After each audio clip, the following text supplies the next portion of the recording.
നമസ്കാരം കൂട്ടുകാരെ, എല്ലാവർക്കും പുതുവർഷ ആശംസകൾ. ഒരു വസന്തകാലം വന്നു വരികയാണല്ലേ.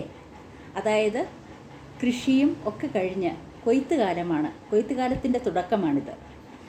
നമ്മുടെ സമൃദ്ധിയുടെയും സമ്പത്തിൻ്റെയും ആരംഭം ഒരു വസന്തകാലം തന്നെയാണ്. പൂക്കളും ഓണവും ഓണപ്പാട്ടും ഓണത്തല്ലും ഓണക്കളികളും ഓണപ്പന്തും ഒക്കെയായിട്ട് നമ്മൾ ഓണം ആഘോഷിക്കാൻ പോവുകയാണ്. നമുക്ക് ദൈവത്തിനോട് പ്രാർത്ഥിക്കാം. നമുക്ക് നല്ലൊരു കാലാവസ്ഥ തരാൻ, നല്ലൊരു പ്രകൃതി ഭംഗി, സുന്ദരമായ പ്രകൃതി തരാൻ നമുക്ക് ദൈവത്തിനോട് പ്രാർത്ഥിക്കാം. ഈ ഒരു വരുന്ന വർഷം, ഈ മലയാള വർഷം ഒരു ദുരന്തങ്ങളും ഇല്ലാതിരിക്കട്ടെ. നമ്മുടെ കേരളം സമ്പൽ സമൃദ്ധിയോട് അടുക്കട്ടെ. നല്ലൊരു വികസനങ്ങൾ ഇവിടെ വരട്ടെ. അതിനുവേണ്ടി നമ്മൾ ഓരോരുത്തർക്കും അതിൽ പങ്കുചേരാം. നമ്മുടെ മനസ്സിനാകെ പോസിറ്റിവിറ്റി നിറഞ്ഞാൽ മാത്രമേ ആ പോസിറ്റിവിറ്റി വെളിയിലേക്ക് ഇമിനേറ്റ് ചെയ്യുകയും നമ്മുടെ സംസ്ഥാനം കൂടെ നമ്മുടെ രാജ്യവും വളരുകയും ചെയ്യുകയുള്ളൂ. നെഗറ്റീവായിട്ട് ചിന്തിക്കുകയാണെങ്കിലോ അത് തളർന്നു പോകും. അങ്ങനെ ഒരിക്കലും പാടില്ല.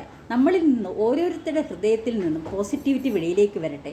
ആ പോസിറ്റിവിറ്റി നമ്മുടെ രാജ്യത്തെ ഉന്നതങ്ങളിൽ എത്തിക്കാനായിട്ട് പ്രാപ്തരാകട്ടെ. ഈ വർഷം ഒരു യുദ്ധവും നടക്കാതിരിക്കാൻ വേണ്ടി നമുക്ക് പ്രാർത്ഥിക്കാം.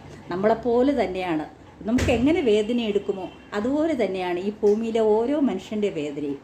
അതുപോലെ തന്നെയാണ് ഓരോ മനുഷ്യൻ്റെ സമൃദ്ധിയും. അതുകൊണ്ട് ഈ ലോകത്തിലുള്ള എല്ലാ കുഞ്ഞുങ്ങളും, എല്ലാ വാർദ്ധക്യത്തിലുള്ള ആൾക്കാരും, എല്ലാ സ്ത്രീകളും, എല്ലാ പുരുഷന്മാരും സമാധാനത്തോടെ ജീവിക്കട്ടെ. സമാധാനവും സമൃദ്ധിയും നിറഞ്ഞ ഒരു ലോകം ഈ വർഷം നമുക്ക് കാണാനായിട്ട് കഴിയട്ടെ. അതിനുവേണ്ടി പ്രാർത്ഥിച്ചുകൊണ്ട് നമ്മളെല്ലാ അവനവന് വിശ്വാസമുള്ള ദൈവം ആരാണോ, അല്ല അവിശ്വാസിയാണെങ്കിൽ പ്രകൃതിയോടെങ്കിലും ഒന്ന് പറയൂ, ഈ വർഷം ഒന്ന് സമൃദ്ധമാകട്ടെ, നല്ലതാകട്ടെ, നന്മ നിറഞ്ഞതാകട്ടെ എന്ന്. അപ്പോൾ നമ്മുടെ ഹൃദയങ്ങളെല്ലാം ഓരോ പൂന്തോട്ടമായി മാറട്ടെ. അവിടെയൊക്കെ നമുക്ക് ഓണപ്പൂക്കളം ഒരുക്കാം.